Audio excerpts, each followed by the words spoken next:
Welcome to the fifth InGuardians monthly webinar. Today we'll be presenting a Red Team primer for executives. My name is Mike Poor. I am a founder and president of InGuardians. With me today, I have some illustrious colleagues, Bob Hillary, Larry Pesce, Rob Kurtencypher, and Dave Mayer. Bob, why don't you introduce yourself and we'll go down that list. Thanks, Mike. Bob Hillary, also one of the co-founders and currently doing Chief Research and Chief Operations Officer for InGuardians.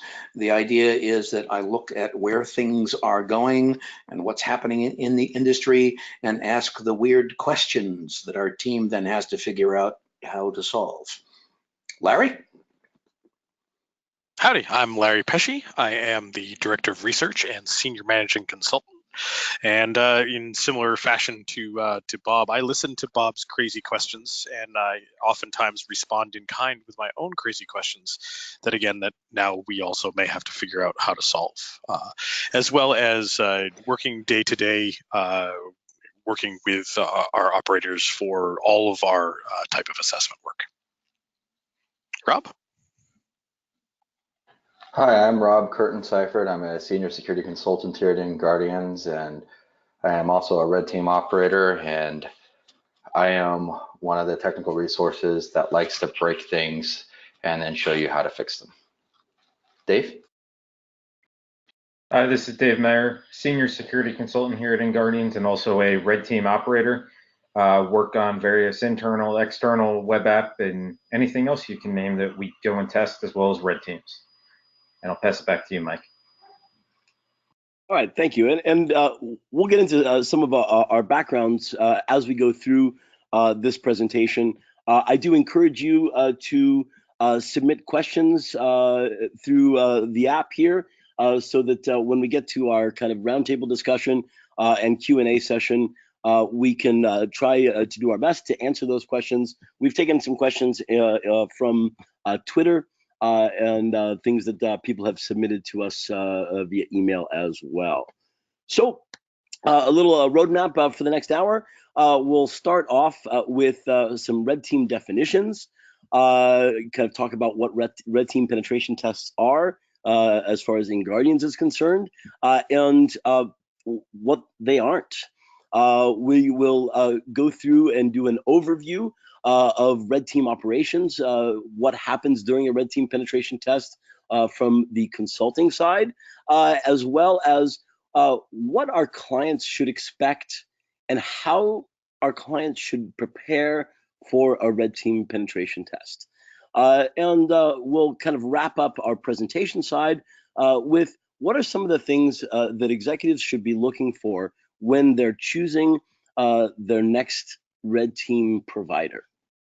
So starting right along, I've got a definition up here, right? A red team penetration test is a stealthy, mission-oriented, adversarial threat emulation designed to test an organization's readiness to detect and withstand a targeted attack by a determined team of skilled threat actors. And really the focus here is that it's mission-oriented, right? So when we talk about mission-oriented, this was one of the first things that we suggest our clients determine.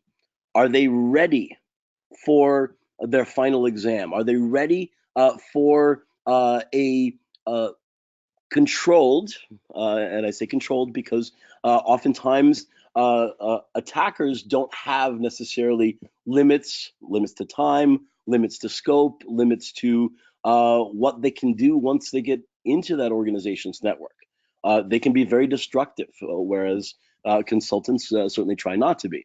So to identify what the goal and the mission is one of the most important factors in determining a successful outcome for one of these style of penetration tests. Threat emulation, and we'll get into each one of these in more detail. Threat emulation, we want to be able to do a risk profile of an organization, identify the most salient threats that could be executed against that organization, and determine a way to test those particular threats. Now, obviously, an organization in the Midwestern United States may face a threat from tornado. Well, that's not something that we can easily, come up with an emulation for. But if your organization is being targeted by nation-state attackers or from an organized crime syndicate, for instance, these are definitely things that we can, draw up a risk profile, determine the most likely ways that those threats might manifest themselves, and create a test profile that we can execute against your organization to determine your readiness, to determine your ability to detect and deter those threats, and then based on that, provide a roadmap that will help your organization prioritize, necessary actions on both a strategic and a tactical perspective for making those changes. And the last item here is stealth. These are the things that we feel really differentiate, for example, a red team penetration test from a network penetration test or a web application penetration test. This is also why we decided to refer to our red team penetration tests as a form of penetration test. So the red team penetration test, again, stealthy, threat emulation, mission oriented.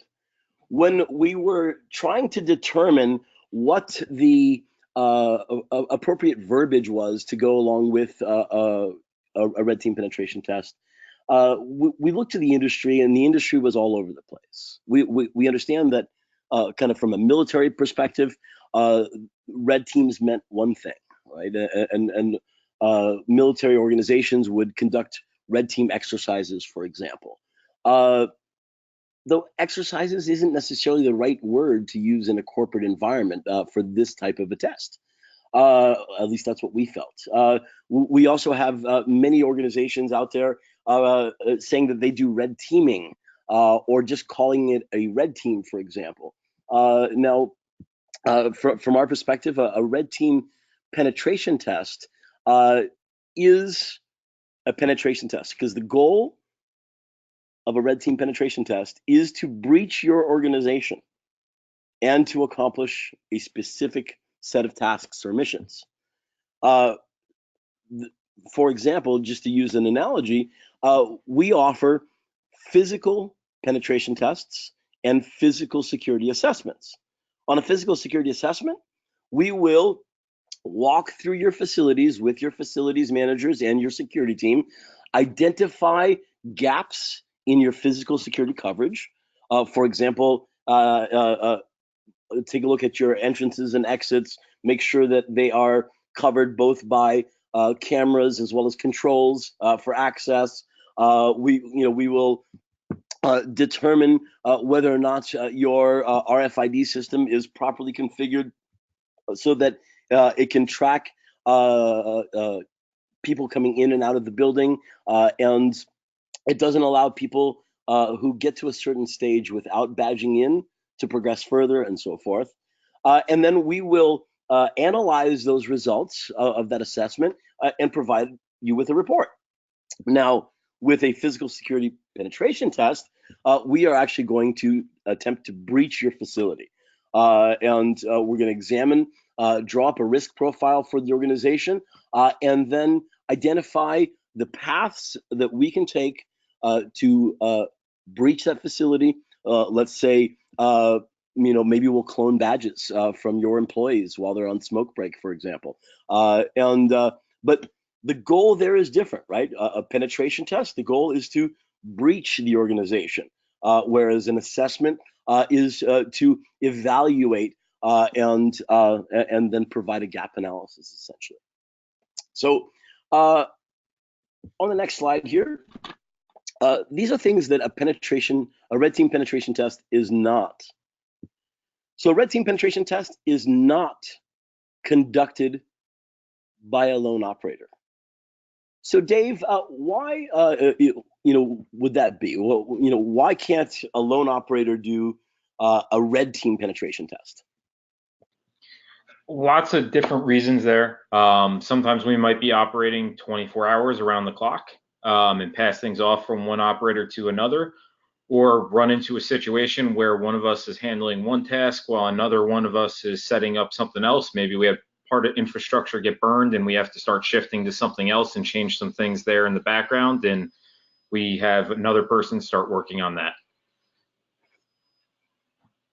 Yeah, absolutely, and also, and oftentimes it takes a village to own a corporation, right? It often takes multiple people to be setting up and maintaining the infrastructure necessary to do a penetration test of this level to maintain stealth. We may have one operator, for example, working on the phishing infrastructure, while the other operator is performing vishing, for example, and so calling up the organization, gathering intel that is then being fed to the rest of the operators that are currently conducting those operations. So Rob, maybe you could talk to why should a red team penetration test not be confined to a single attack vector? Absolutely. A red team penetration test shouldn't be confined to a single attack vector because we're looking at the organization as a whole. And we're looking at not just your web apps or just your network. We're also looking at physical security and wireless, and we like to take the path of quote unquote least resistance, the most efficient way in possible. So confining it to a single attack vector really isn't a red team penetration test because we like to look at the organization holistically.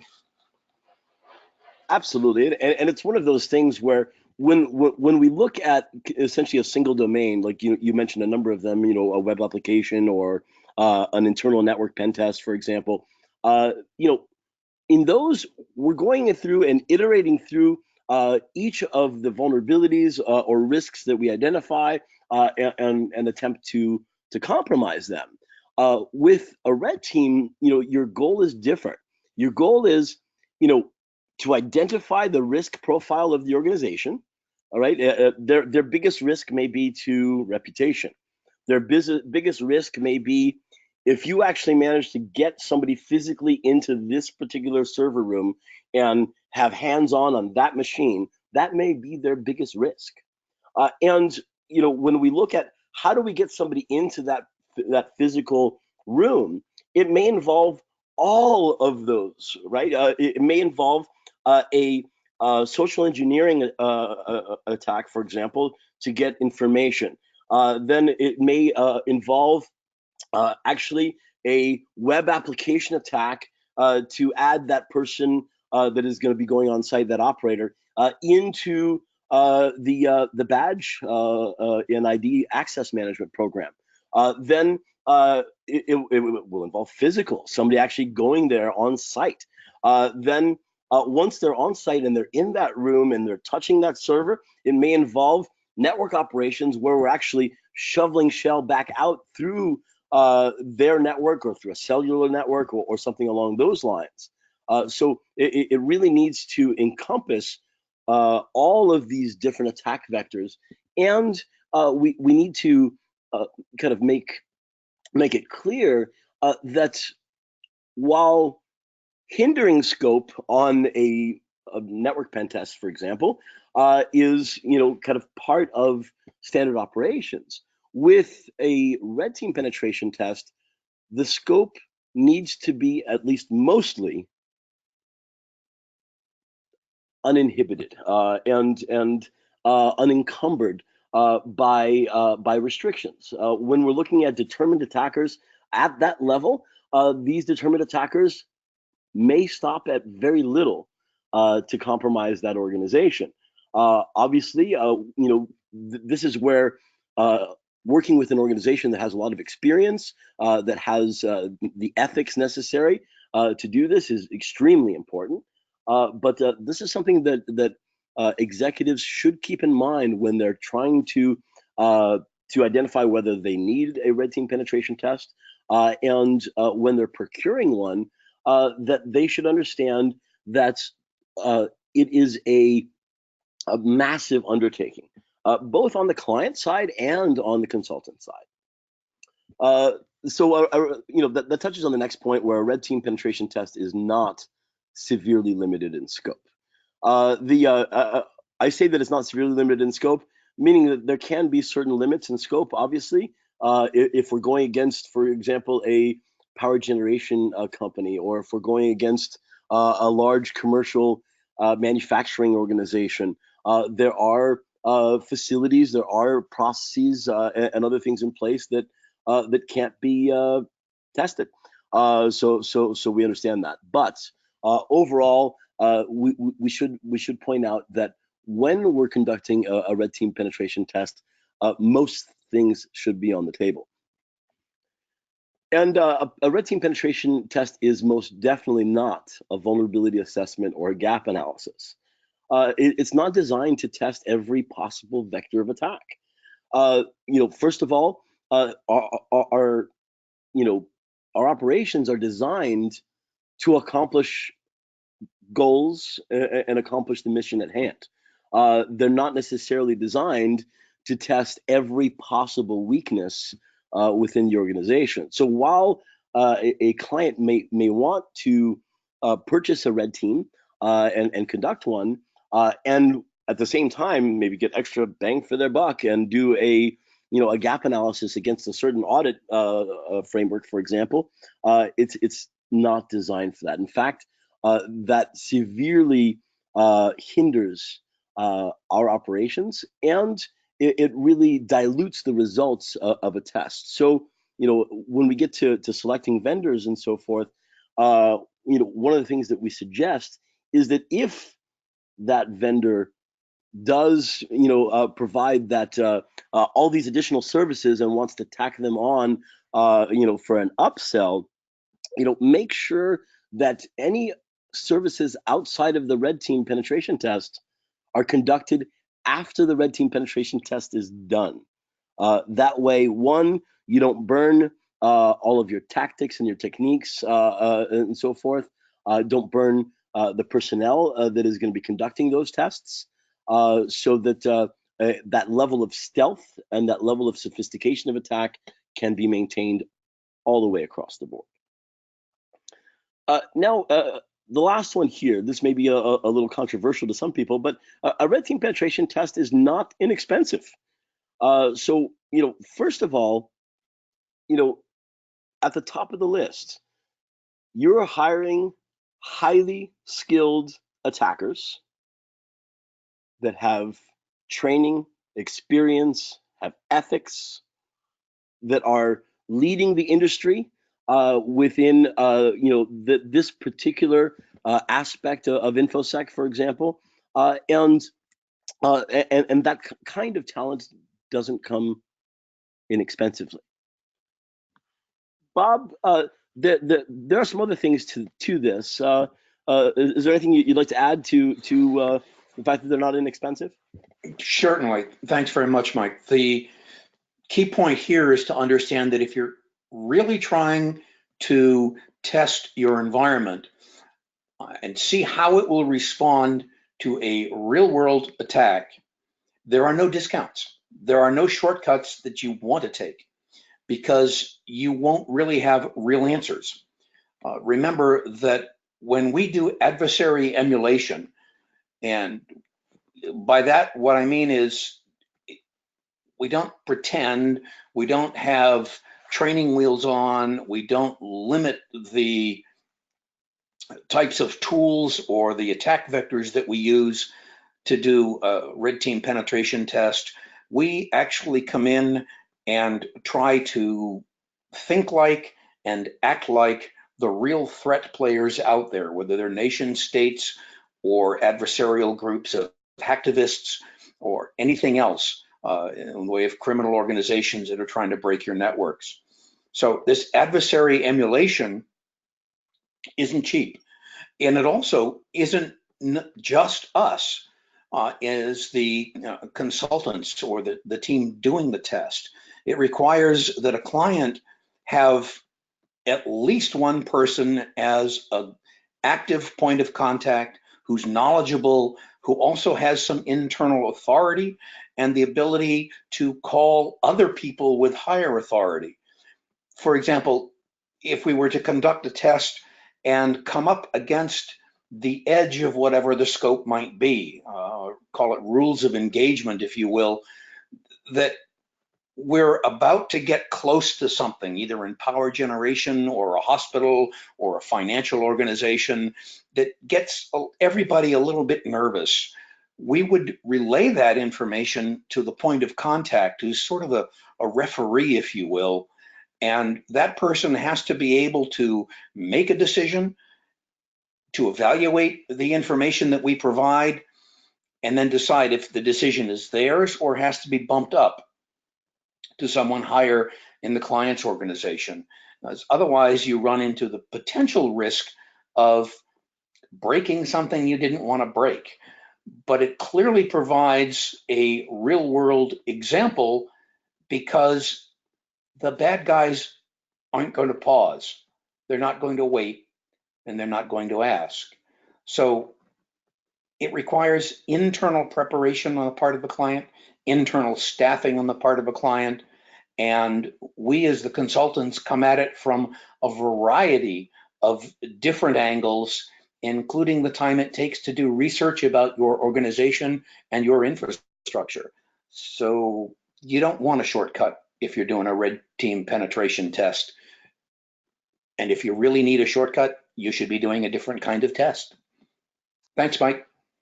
Absolutely, and great points. I remember, having many a discussion with the indomitable Marcus J. Ranum about penetration tests, and kind of the old school thought, from his side was that if the penetration testers get in, you suck, and if they don't get in, they suck, and that's about all you can learn, and the industry and the style of testing has progressed eons beyond that.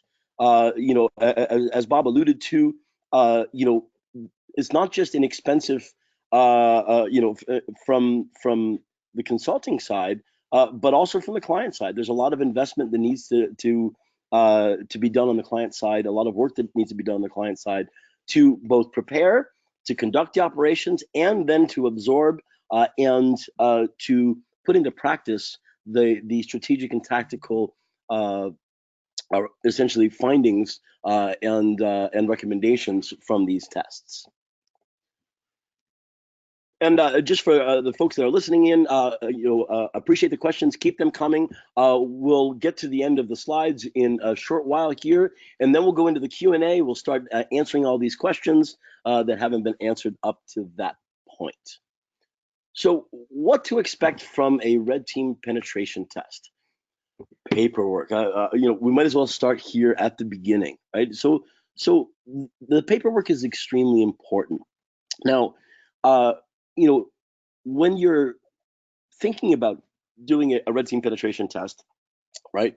I mentioned before that you needed to identify the why. Why do I need why do I want a red team penetration test? Why do I think I'm ready for one?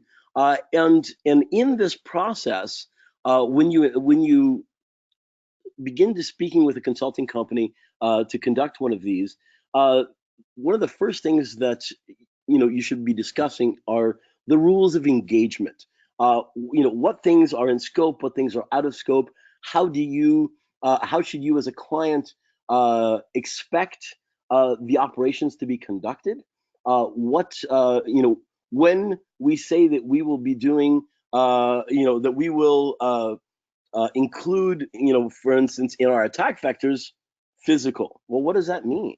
Well, that actually means that our operators are going to be attempting to physically breach your facilities. That may be that we will be essentially, stalking is a really bad word, but we will be doing reconnaissance on your organization at different hours of day and night.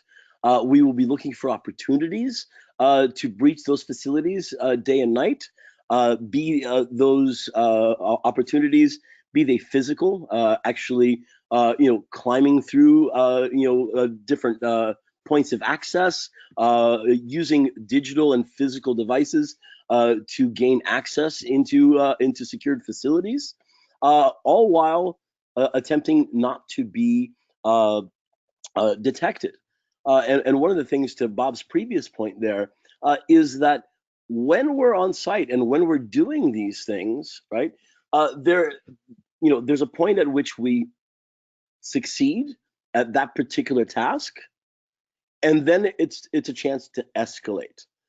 So Rob, I think you have kind of some anecdotes there in terms of, like, you're physically going and breaching into an organization, but then there's that chance to escalate, to see if they detect your presence. So, want to talk about that a little bit? Yeah, so if we get on site through physical means, we will try to get access to network closets or workstations or server rooms, data centers, but we continually try to increase our presence inside of the organization, but at the same time, we're trying to remain undetected as much as possible. So one of the biggest things we like to have is to have clear defined rules of engagements for the physicals. So who do we call before we do this, or who do we let know? Do we have someone on the internal that is available 24 hours that has the phone on next to their bed as we're going in? Because we may breach in broad daylight, we may breach at 3 a.m., but we need clear defined rules of engagement, when and where. But it's not only that, but we need a clear defined person for a point of contact that is available during those times. So we may try to implant devices or drop rogue access points, but we still need that one point of contact. Yeah, absolutely. And when you're dealing with these things, as you're not only escalating your access, but also escalating, making your presence known. Meaning, how much noise can I make before I get detected? If I press that crash bar on that door, how quick is the response time from either your physical security or the police department, for that matter? And this is a really good point to make here with regards to paperwork, right? Is that the paperwork here is the difference between doing a red team penetration test and committing a crime, right? So in a regular network penetration test, we are essentially breaking the Computer Fraud and Abuse Act laws, for example, and others. But what sets us aside is the permission from the right authorities that can grant that permission. Same thing for physical, although for physical, the response can be immediate and it can be, well, harsh. So these are definitely things that are really important to get out of the way early in the contractual stage of the red team penetration test. So get those contracts in place early. When your consulting companies are telling you that they need to have all of the contracts and permissions in place months in advance, for example, it's not just because that would be nice. It literally is because for us to start to commit resources to building the infrastructure, to doing the threat profiling, to get everything in place necessary, that we need to do before beginning active operations, we need to have those contracts in place. We need to have those rules of engagement in place. We've already talked about the identifying and empower a single point of contact. Inform the necessary parties, but only the necessary parties. Remember that this is a stealthy operation. We want to see if you guys can detect our compromises when we are being very stealthy. But it is important that you inform the necessary parties. And there have been a number of tests where we've had to inform, campus police on a corporate campus, for example, or campus security. There are tests going on. At least notify, the heads of those departments. There have been a few of those tests where we've had to inform the actual local PD that this is, kind of an ongoing test. Again, we don't want any surprises, especially unpleasant surprises. And going to surprises, expect to be compromised. Expect to be compromised often from unexpected threat vectors. Dave, I believe you had some anecdotes on this one. Yeah, and you'll expect to get compromised. It's going to happen. There'll be a breach. But it may be something that you thought you had solved in your environment, was no longer an issue and was written off the list a year and a half ago, but maybe a patch got put in place or there was a process change that caused it to become an issue yet once again. So it's going to happen. You're going to find gaps in processes that you thought were fixed or remediated and things from your history that should no longer be there, but they will be there and they will be an issue, and expect to see them. Things creep back up time and time again, and it's the ongoing testing that helps protect your organization. Yeah, absolutely. So many times, we're doing a debrief with the executives, for example, and they'll say, but we fixed that last year, or we purchased this particular solution to deal with that particular threat vector, for example. It may be just that it wasn't implemented properly, or it didn't provide coverage for that particular part of the organization. Which is again why we really want to make sure that we understand all the attack kind of vectors that we might be able to take advantage of, and oftentimes it's that we have this kind of coverage for 3 out of the 4 facilities, but we don't have it for that 4th facility there. So properly planned and conducted adversarial threat emulation takes a significant amount of time and resources. Absolutely. As a manager of a consulting company, it is astonishing to me.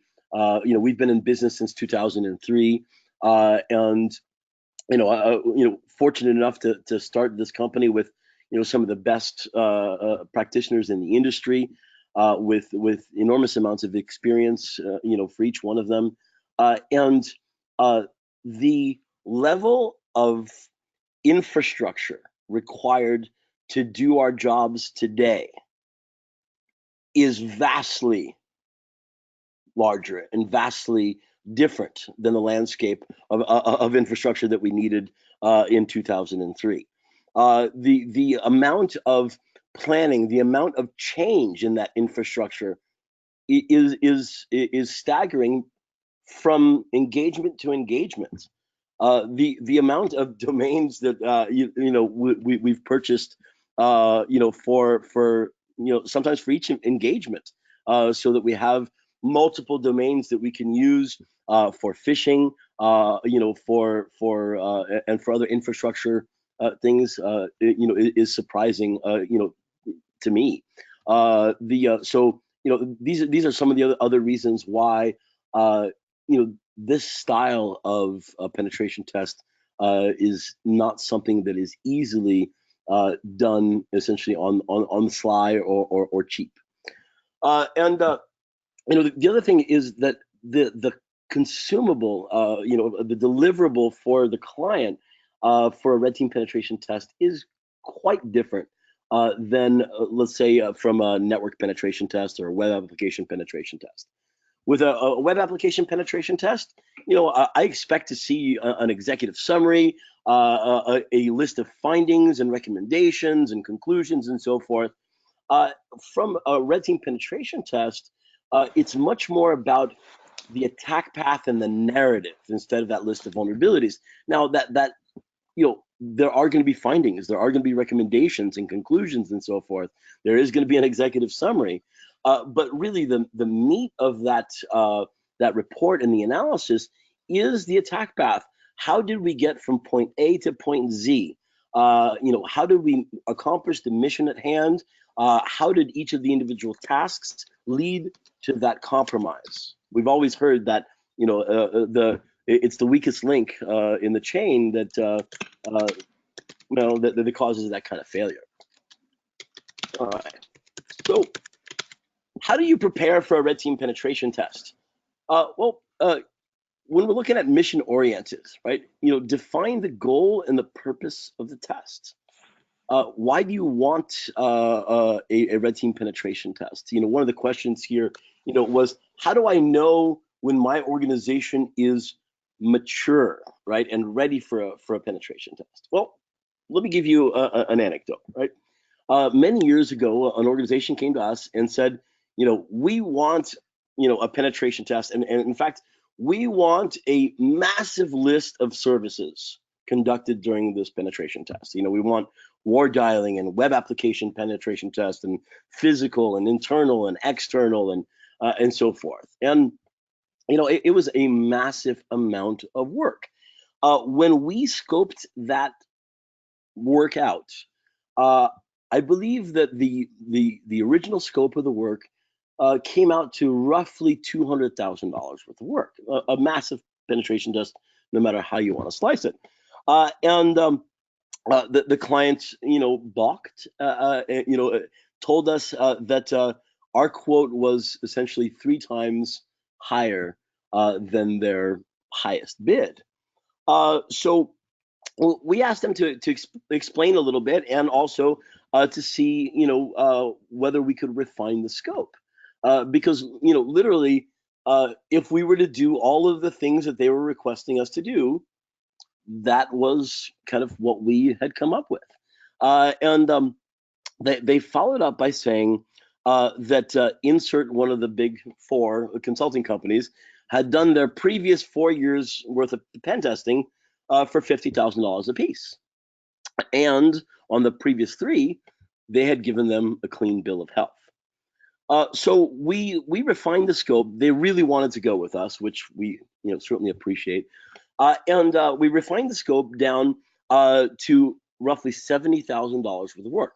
It's a lot of money. It's a big test, and we went after them for everything that we could within that scope. So we compromised their web services. We compromised their internal network. We compromised all sorts of different aspects of the organization.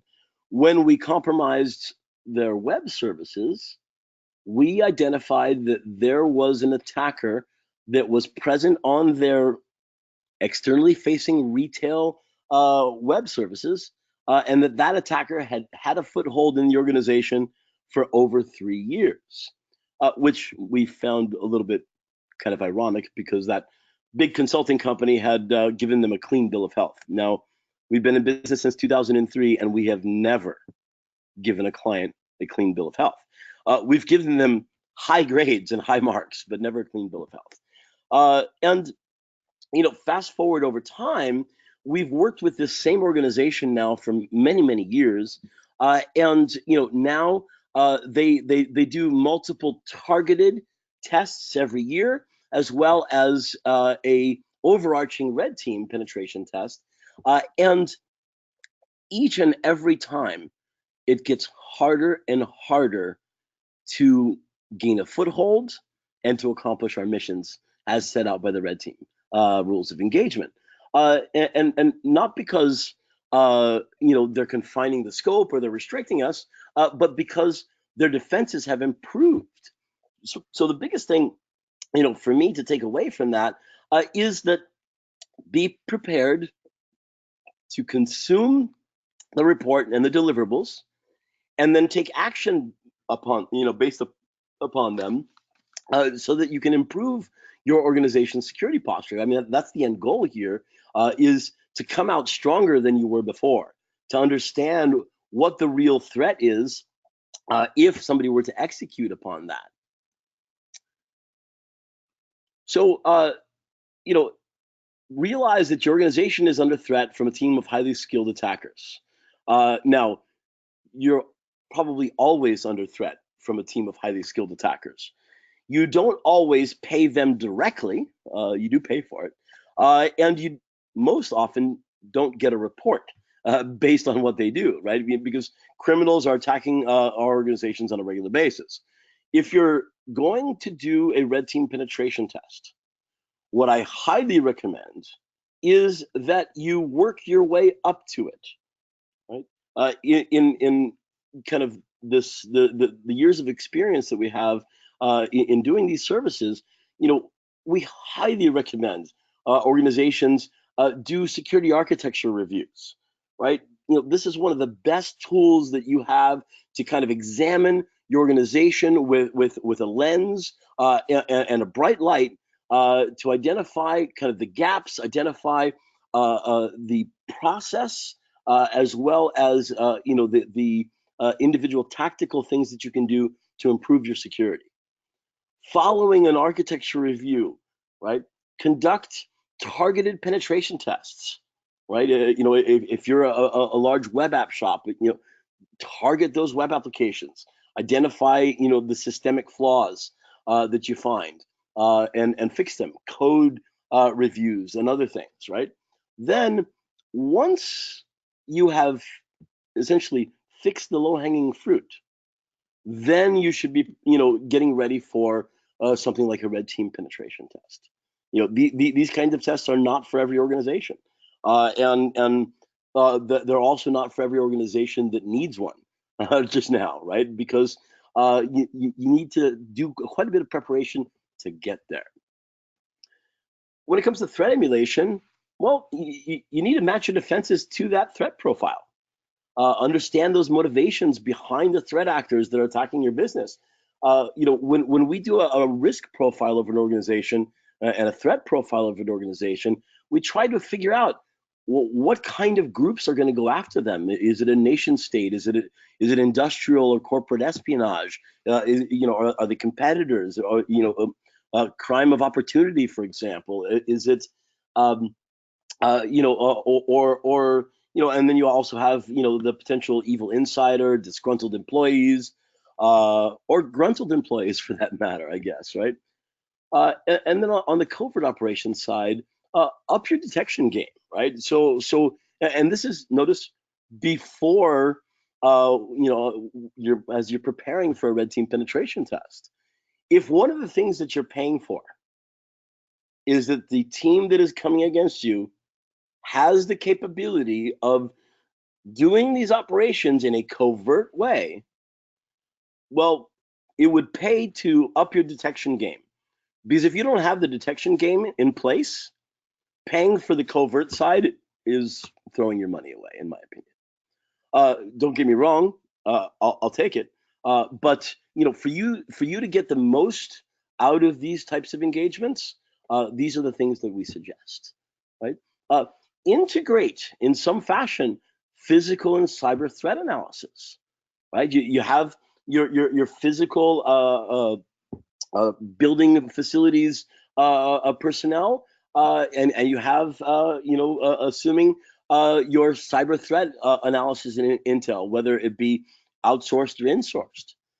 Have a way to integrate them so that when we compromise your ID management system, and add somebody to that list, that excuse me, that physical security gets notified, and so that you can essentially integrate those functions, identify the gaps in detection coverage, and close them before you start this, and then conduct war games. Larry, maybe you could talk a little bit towards wargaming and kind of the mindset that comes from wargaming, because this is something that I think comes naturally to us that work in this industry. I'm constantly looking at things. I go into a bank and I see the vault in the bank, and then I look up and I see that there's kind of drop ceiling up there, and I look at the drop ceiling in the vault and outside the vault, and I wonder whether those bars go up through the drop ceiling. So could you talk a little bit about that, what wargaming means, and the mindset behind wargaming and kind of threat profiling? Absolutely. And I'd maybe take a little different approach to this in that for me, a war game is happening all of the time, in that we should be continuing to do some testing and some advancement as we're going on. But there may be some times and applications for us as defenders and or attackers to hone our skills with various games and so forth. And you described this mindset, Mike, of going into the bank and looking at that type of stuff. What are the protections like? And you wonder, does that go all the way to the ceiling, and or all the way to the ceiling and not past the drop ceiling and so forth? And honestly, I think that is a mindset that one develops over time. And once you've developed that mindset, it's really hard to turn off. I found myself not all that long ago at a very large theme park and was with the family and was at one of the payment terminals for something while we were at the theme park. And I noticed exposed USB ports directly facing the customer. And of course, I asked the question, why is there no epoxy in those? Why are they turned off? Are they disconnected from the main board? What happens when I plug something into those devices? And you start asking yourself those questions. And for me, that's a war game, in that it happens all the time. And I think before going into one of these red team penetration tests, that you should be thinking about those types of things in your organization as well. That you should always be asking the question, what if? Absolutely, and then I'm immediately thinking, it's like, okay, well, what could I have in place essentially as a honey USB a device, for example. So leave that there so that I can see who's going to try to mess with it, right? Because if you try to mess with that, that definitely tells me that, well, you're potentially up to no good. Exactly, so, and that's turning the game 90 degrees.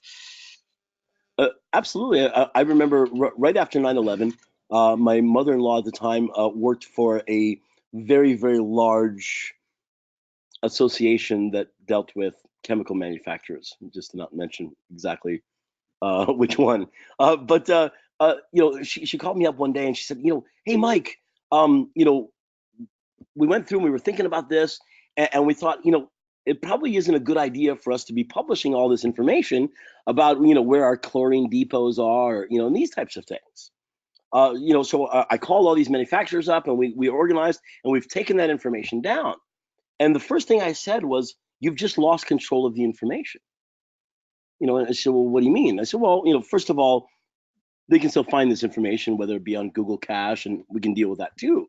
I said, but above all, if I had a page there, even if it had disinformation or limited information, I could monitor it for who's looking for where my chlorine depots around Washington, D.C. are, for example, right? So it is that mindset. Kind of permeates kind of who we are and what we do.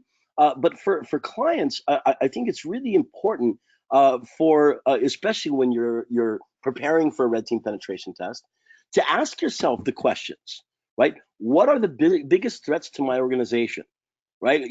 What are the things that would actually put me out of business or impact my business to the point where I would either be fired by the board, this is for an executive, for example, or that I would have my CNN moment, right? Where all of a sudden the news media is sticking a microphone in my face, kind of asking, how did you let this happen? And once you identify what those things are, try to figure out what controls that you have in place already, to prevent that from happening, and what kind of detection mechanisms do you have in place to let you know if somebody's trying to make that happen. So those are things that all go into this.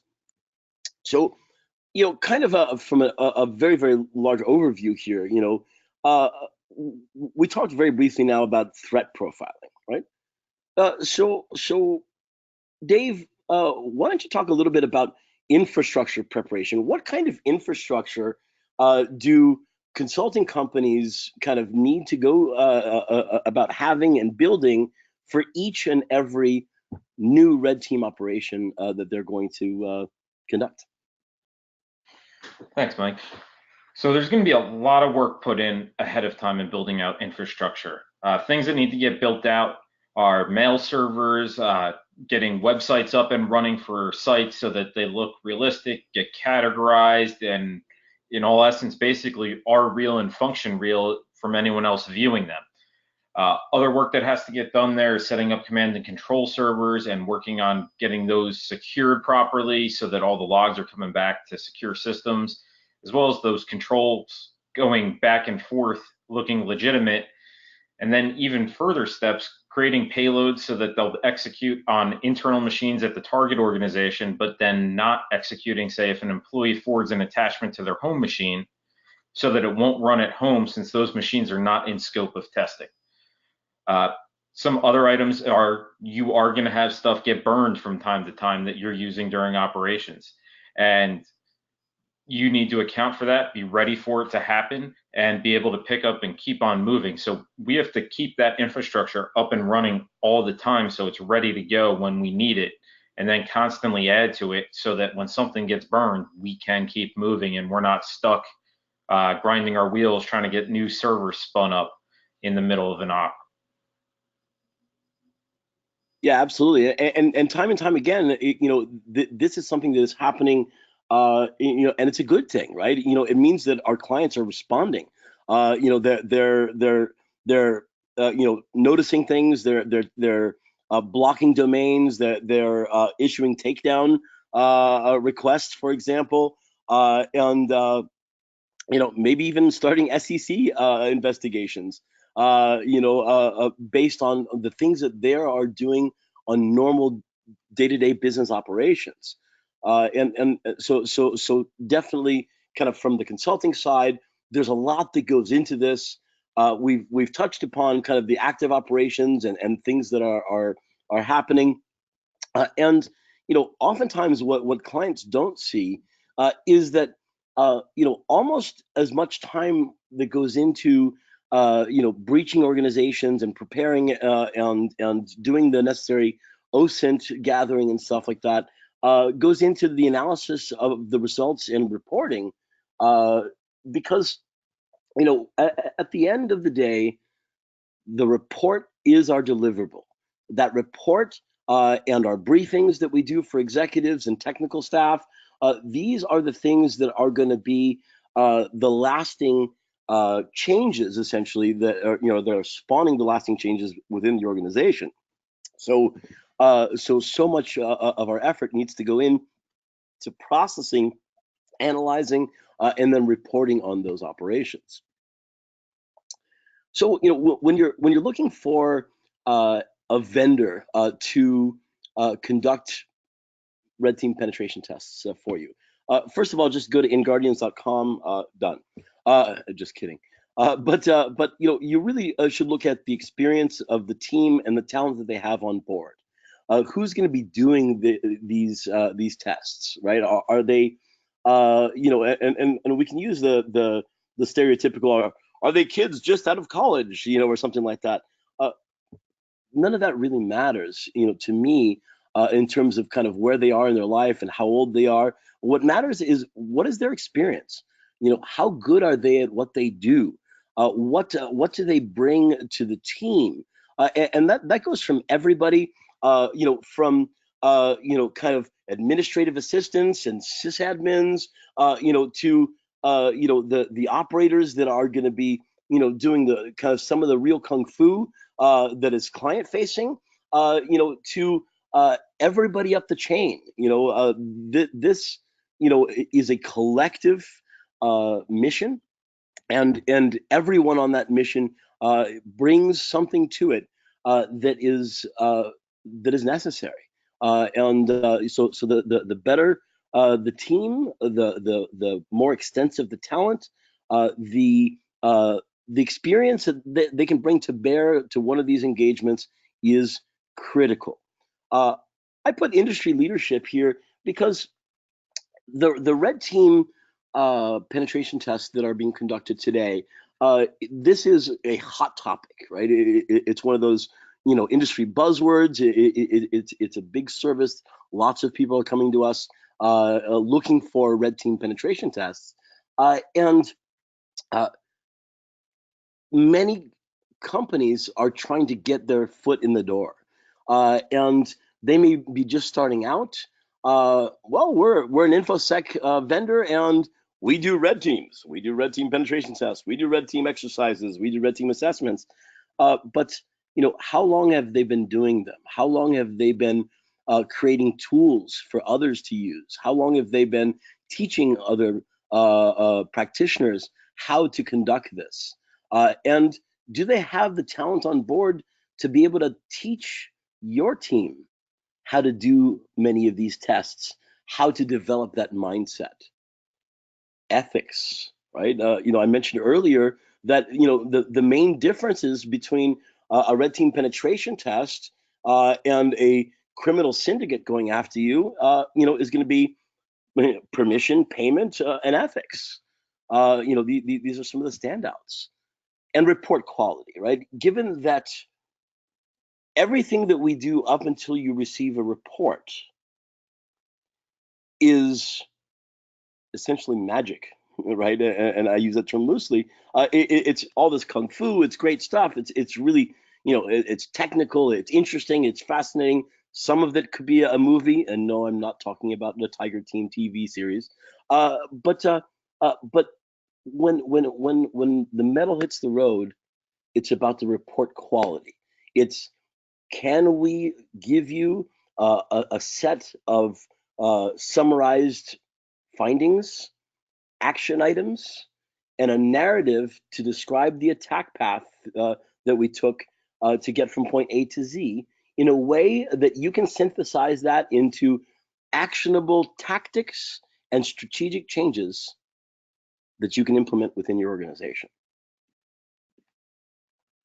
So that brings us to the end of our presentation. So we have a number of questions here, some of which we've answered along the way. So let me go all the way up here. Starting off here, Casey, I have a question. Not sure if you'll get to it. How do you know if your organization is mature enough for a red team engagement? Well, first of all, ask yourselves, have you had a recent penetration test on your most critical business units, for example? If the answer is yes, how did you fare? And if you didn't fare well, what were the recommendations, and have you implemented them, and have you retested them to make sure and validated that those particular defenses actually prevent those breaches? That would be kind of my main suggestion there. Appreciate the comments on the slides. We're not progressing. We fixed that early on, and definitely appreciate that. So assuming an organization is new to red team engagements and is preparing their next year's budget, what would be a good number to work into their budget to cover their first red team engagement? As much as you can afford. And I'm not just saying that as an owner of a consulting company. I'm saying that because when even companies that have worked with us in the past to do a targeted penetration test, for example, when they're embarking on their first red team penetration test, they realize that it's a different ballpark, right? I would recommend reaching out to your security vendors, talk to them about a red team engagement, get a sense of kind of what you want tested, how big your organization is, and what you're looking to accomplish out of it, right? So, those are some of the big things that I would recommend there. So this next question here, red team engagements have the reputation of being glorified phishing campaigns.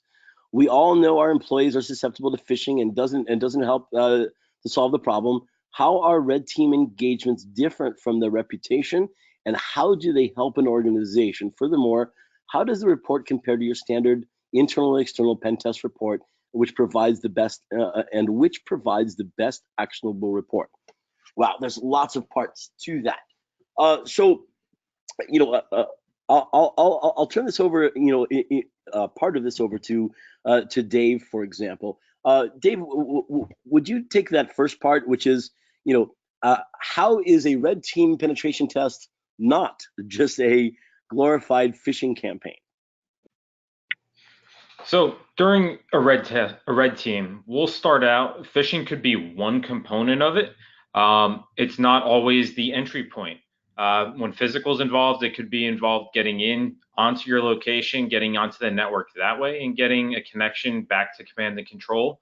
Could be sitting outside, war driving for Wi-Fi and getting access via Wi-Fi. There's a number of different ways and different attack vectors that can be used other than just phishing.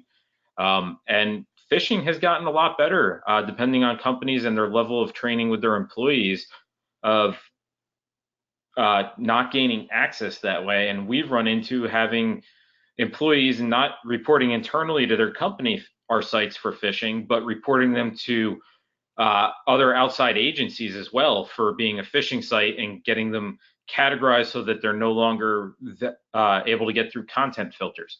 So we've seen places do a lot better with phishing, but it definitely is not the only way to get it into an organization, although it can be very popular because many times there's just the remote for red team engagements and tests. Yeah, and one of the things to keep in mind, is that I often don't associate phishing with red team penetration tests. Why? Well, because oftentimes when an organization is wanting to conduct a red team penetration test, they're going for bigger goals. They're going for access to very sensitive environments that are highly secured that, for example, a regular desktop or even a help desk desktop wouldn't have access to. Usually, we're looking at a number of different vectors, and physical, is often involved, but it's usually involved in combination with a number of other items. I would say that, excuse me, I would say that social engineering, more than just plain phishing, because phishing to me is just one form or one avenue of social engineering, plays a much bigger role than phishing per se, right? If you want to dial it back to the early 2000s, right, when China compromised our State Department, and we can talk about this because it was entered as public record in Congress, right? So they'll send an attachment, and some high-profile person at the State Department opens the email, gets compromised, and serious stuff ensues.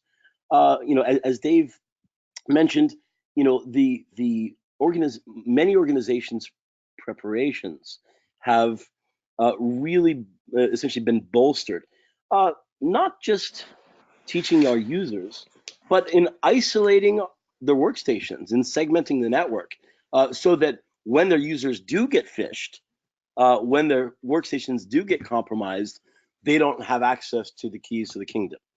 So I think that's kind of the primary part there. Hey, Mike. Yeah, this is Larry.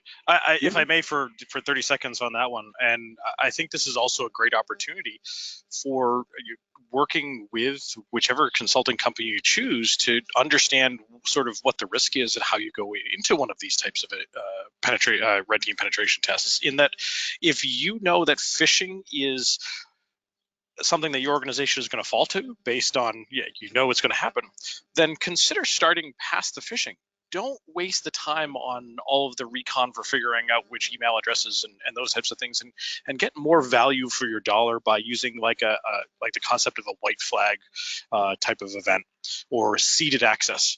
You know someone's going to fall for phishing, so start there with a user's workstation. And can that payload still avoid your detections? And then can they pivot within the organization, and can you detect that?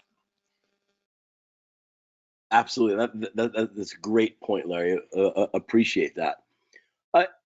And kind of moving through here to some of the other questions, what would you say is a good time frame for a red team penetration test? 1 week, 3 days, 2 weeks? How much effort should you use planning it prior to the test? Also, how much automation can you use here, since the situations will vary from client to client? So I'm not sure if you're asking from a consulting company perspective, but I'll try to answer it from kind of both sides, right? So right now, if you come to InGuardians and you want to you want to hire us to do a red team penetration test, we're looking at booking for October, for example. So that gives the client time right now to start thinking, okay, well, I've got 5 or 6 months to prepare my organization for this test. In the meantime, a lot of that infrastructure stuff that we mentioned, once we have that contract in place and we can start allocating the resources to the engagement, then we can start profiling and building this, right? And then you have to start thinking of, what are we talking in terms of consultant days and consultant weeks, right? Because if we say that we're going to do this particular red team penetration test and it's going to take place over the month of October, it will take place during that month, and there may be, for example, 3 consultants that are going to be doing an on-site component during 5 days, and there are going to be 4 other consultants that are going to be providing off-site support and remote compromise, for instance. So when you're looking at this, you're looking at let's say somewhere between 500 to 1,000 hours, going into doing a red team penetration test against a medium to large organization, and emulating a commensurate level of kind of threat emulation, if you will. And so how often are we not successful? How often are we not successful? Well, we are always successful at accomplishing our mission. With a number of organizations that we've worked with year after year, it's becoming much more difficult to breach, meaning that window of breach is becoming smaller. So not only what vectors can we use to breach the organization, but also how long that breach is in play. So for example, we might gain access to a system that we needed to get access to, and their level of detection and response is such that by the next day, that is no longer a viable vector for the breach. Now, based on our rules of engagement, we can essentially say, okay, cool, we got access to this particular system, right? You detected it, booted us off that system. Now let's take a foothold from that system and as a seeded access, and now see where we can go from there. For example. So for now, we're always successful. I hope that we get to the point where we are not always successful, and that that we start issuing clean bills of health to our clients. That said, the better a client is in terms of their security posture, the more incentive we have to win. I think kind of the hacker mindset, is that we like to be challenged. We don't like things to be easy, and the greater level of preparedness that a client brings, the greater level of stealth that we'll bring to the table as well. So, the last question that I have here is, considering the level of maturity of an organization, is it a common approach to start with a traditional pen testing and evolve that to a red team operation? Yes, Laios, absolutely. So one of the things that we've seen is that organizations usually need to progress through both the security architecture side and kind of the focused targeted penetration tests. One of the previous questions asked kind of, between a red team penetration test and, let's say, a targeted penetration test, let's say an internal network penetration test, for example, which one is a more thorough, and more actionable report?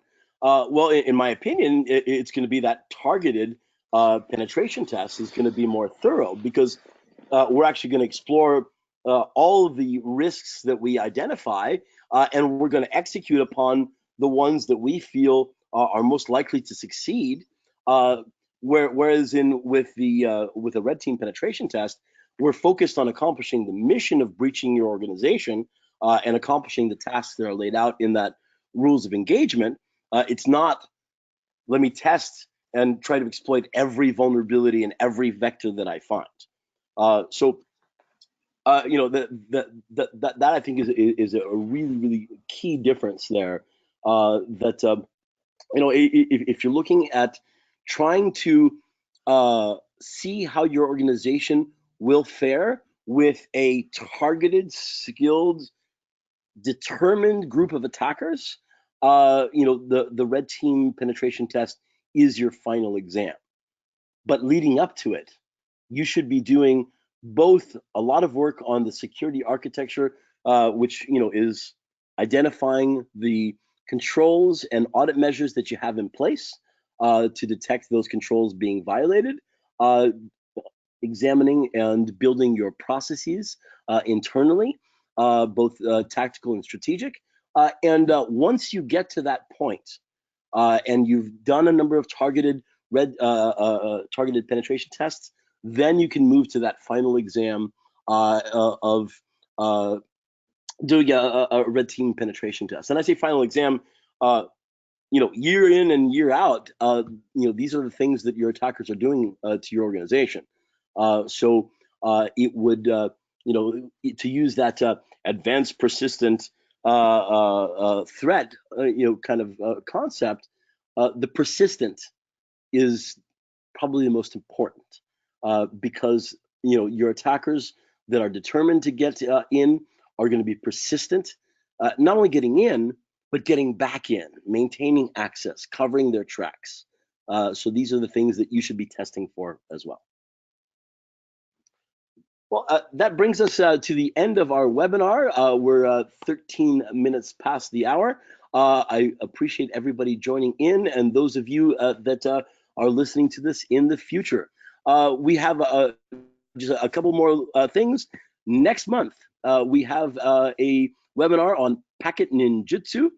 This is going to be hosted by me, Mike Poor. We'll cover the tools, tips, and tricks for all things packets. It's going to be on June 28th, and you can keep up to date with all of our webinars if you go to inguardians.com/webinars, or just go to inguardians.com and click on webinars.